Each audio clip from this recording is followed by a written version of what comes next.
afectuoso saludo de siempre. Hoy presento una novedad dentro de lo que es el espectro programático, o las propuestas, como yo le llamo a partir de hace unos días atrás, a estos videos, estos audios que intentan complementar conocimientos, aumentar posibilidades de cambio y al menos dejarlos pensando un rato. Esa es un poco la intención, como para, bueno, el paradigma se va cambiando escalonadamente, y es así, no es de golpe, es todo un proceso, es como el crecimiento, no va de golpe, va siguiendo distintos escalones, distintas etapas. Hoy quiero presentarles a un hermano del camino dentro de lo que es el Instituto de Estudios Económicos Silvio Gesell. Ya he publicado muchos videos al respecto. Josh SIDMAN ha tomado en sí la responsabilidad de proponer el canal de la temática del profesor, maestro y uno de nuestros líderes espirituales más importantes, si no el más importante, como lo es Silvio Gesell, en habla inglesa. Se están emitiendo estos videos, naturalmente, en Estados Unidos, Inglaterra, en lugares donde existe mucha gente que tiene nuestro mismo pensamiento, pero de pronto no conoce en qué actividad estamos en lo que se conoce precisamente como filosofía de Silvio Gesell, que para nosotros y a sabiendas de los estudios que se han llevado adelante y el conocimiento que hemos logrado después de tantos años, queda más que evidente que es uno de los creadores de la economía moderna, pero desvirtuado. O sea, se invirtió la torre y quedó patas para arriba y de golpe aparecen modelos económicos que no están precisamente a favor de la gente, cosa que sí pretendía el querido Silvio, sino que está más bien a favor de intereses mucho más importantes en el sentido de la cantidad y en el sentido de las capacidades de poder, como se llaman corporaciones, bancos, etcétera, etcétera, etcétera, etcétera. De pronto se desvirtúa el verdadero camino de lo que es la moneda, de lo que es el sistema de la libre tierra, la libre moneda. O sea, la intención es, no nos olvidemos de esto, y es muy importante la tarea que desarrolla Josh, para lo cual hoy comenzamos con la reproducción de aquellos videos que él está generando en el canal que se emite en habla inglesa. No lo subtitulo, honestamente no tengo el tiempo físico, pero está dedicado más que nada a aquellos compañeros, llamémoslo de esa manera, de habla inglesa, a los cuales tenemos que considerar, porque cada vez son más, cada vez están más interesados, y yo lamentablemente no me puedo tomar el trabajo que es titánico de hacer el subtitulado en inglés de los videos. En forma directa en YouTube se puede hacer, sí, hay traductores directos, pero la forma como yo lo presento en el canal tendría que trabajar con un subtitulado técnico armado por mí mismo y es una tarea honestamente titánica. Así que bueno, para aquellos que se lleven la sorpresa, que está hablando en inglés este muchacho, sí, está hablando en inglés y le está contando a hermanos y hermanas de habla inglesa en qué consiste la filosofía de la economía natural de nuestro querido Silvio Gesell. Espero que los que conocen el idioma lo disfruten y los que no, bueno, ya es el momento de que aprendamos inglés, chicos. Tenemos que saber los dos idiomas más grosos de la humanidad, que son el español y el inglés. Tristemente es así, hay muchos idiomas más, pero estos son los dos que manejan el mundo. Sin ir más lejos, en Estados Unidos cada vez son más los que hablan en español, así que esto es un tema, y ya lo desarrollaremos alguna vez. Mi abrazo de siempre, muy fuerte, y el agradecimiento por la atención que siempre tienen para conmigo. Los dejo con Josh SIDMAN. Hasta la próxima. Do you believe in capitalism or socialism? Do you believe that individual liberty, self-reliance, and free enterprise should be allowed to operate with a minimum of government interference? Or do you believe that all wealth is a social creation and that the capitalist system results in an unfair distribution of economic resources which must be addressed via structural changes designed to alleviate poverty, wealth inequality, and other negative consequences of our existing economic system? Most importantly, do you view these as mutually exclusive alternatives? Must we choose one or the other? Hi, my name is Josh SIDMAN, and I'm the International Coordinator of the Silvio Gesell Institute. We'll return to these questions shortly, but first I'd like to tell you a little bit about our organization. The Institute is based in Argentina and is dedicated to the study, dissemination, and implementation of the economic theories and proposals of the economist and entrepreneur Silvio Gesell. Gesell lived from 1862 to 1930. He was born and raised in Germany, but spent a significant portion of his life in Argentina, where his experiences as a businessman enabled him to arrive at a deep understanding of the nature of markets, money, and the creation and distribution of wealth. His economic writings attracted the attention of people at the highest level of the Argentinian government, forming the basis of an economic reform package in 1899 that laid the foundation for the longest period of sustained economic growth in the country's history. His ideas quickly spread to Europe and North America, where they had important impacts both in the realm of policy as well as in the field of academic economics. Despite the fact that Gesell didn't even have a university education, his work was admired and appreciated by some of the best economic minds of his time. John Maynard Keynes, the most influential economist of the 20th century, spent 5 pages in his book, The General Theory, discussing Gesell's ideas and referred to him as an unduly neglected prophet. He predicted that the future will learn more from the spirit of Gesell than from that of Marx. Irving Fisher, a renowned Yale economist and the intellectual godfather of the New Deal, described himself as a humble servant of the merchant Gesell. Albert Einstein was also an admirer and friend. Despite his profound influence on the economic landscape of the first half of the 20th century, Gesell's name is virtually unknown today. This is a tragedy because his ideas are as relevant and necessary now as they were when he first developed them.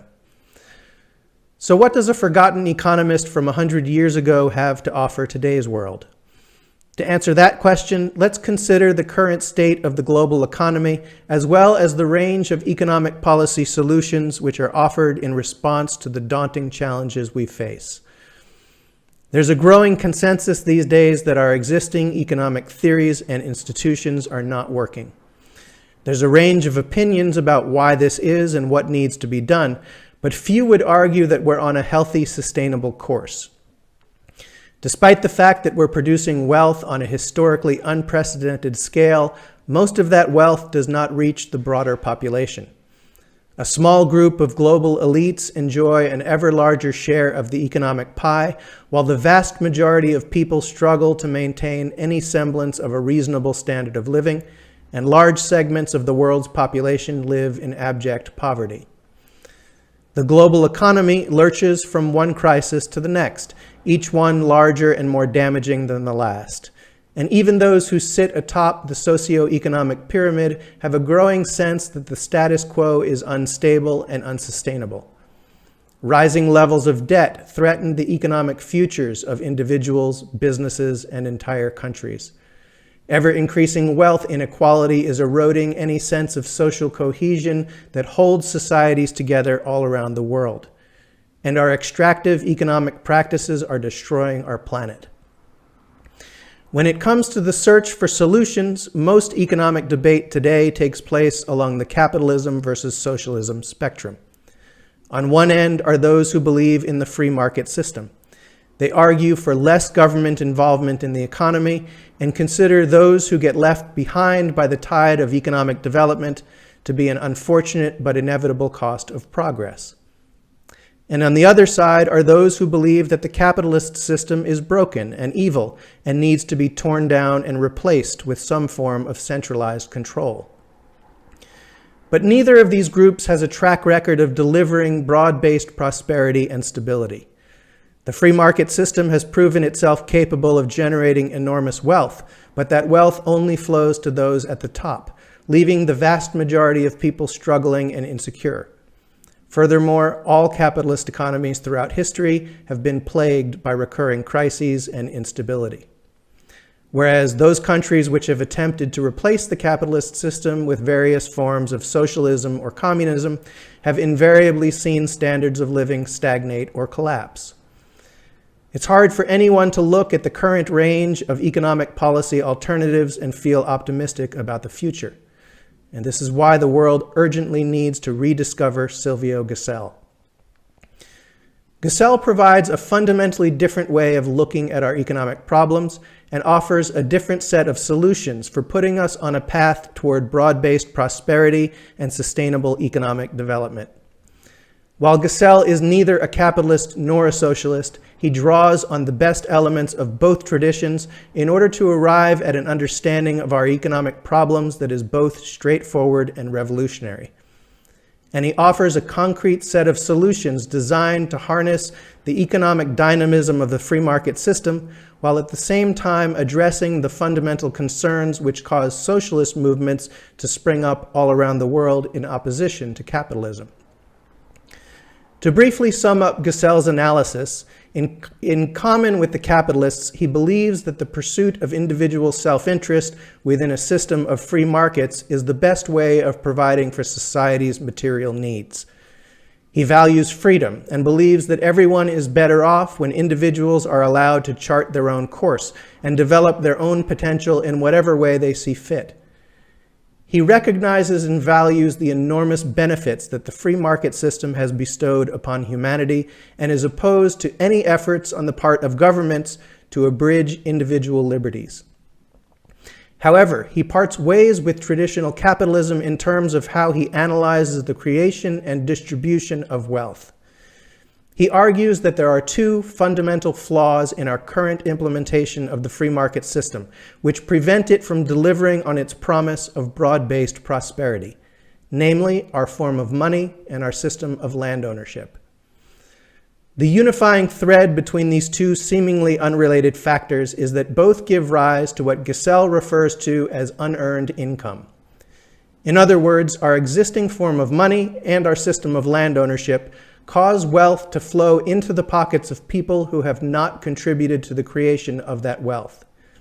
And the fact that a large percentage of society's wealth is siphoned off by people who have not earned it means that there isn't enough left to go around for everyone else. According to Gesell, this is the reason for insufficient wages. This is the reason for economic inequality. And this is the reason for recurring crises and instability. Gesell agrees with the socialist/communist perspective that our existing economic system prevents workers from receiving the full value of their labor. But whereas Marx attributes this fact to the private ownership of the means of production, Gesell says that this is a fundamental misunderstanding of the dynamics of the creation and distribution of wealth. Gesell agrees with the capitalists that people should be able to keep and enjoy as large a portion of the fruits of their labor as possible. So unlike traditional socialists, he does not argue for the redistribution of wealth in the sense of taking from those who produce wealth and giving to those who do not.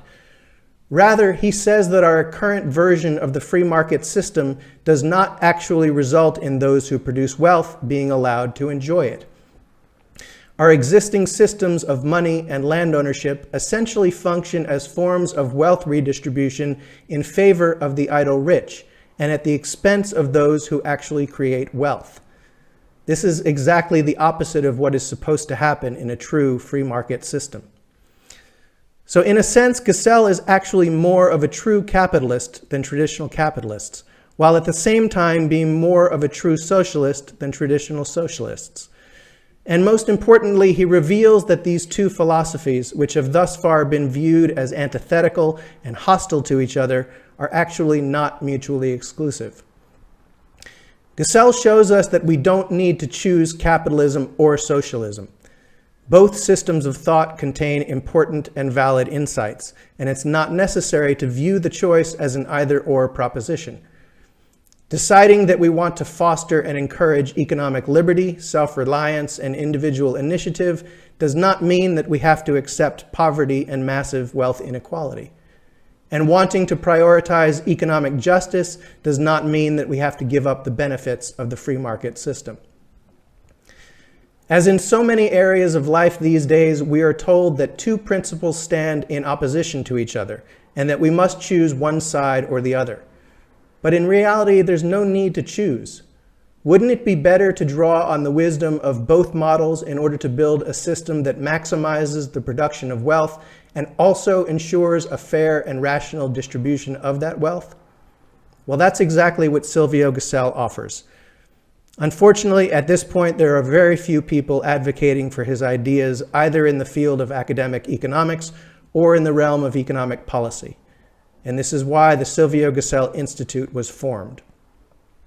None of the currently prevailing intellectual or policy paradigms offer real solutions to the challenges we face.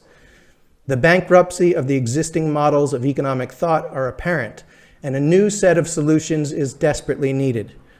And as it turns out, these new solutions already exist. In fact, they've existed for over 100 years. They simply need to be rescued from obscurity and shared with the world. So this video is an introduction. It's an introduction both to a different way of thinking about economics, as well as to an organization whose mission is to build a movement to promote these ideas both in academia as well as in the halls of government. In this video, we've painted some broad strokes.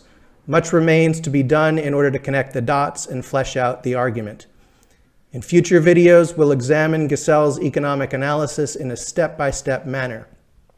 And we'll also put that analysis into context by surveying the history of economic thought and examining the reasons why the dominant economic models have thus far failed to deliver the results that they promise. We hope you'll join us on this journey. So please subscribe to this channel to be alerted when we post new videos. And if you wish to support our organization, you can do so via Patreon or PayPal. Links for doing so will be posted in the description below. Thanks for watching.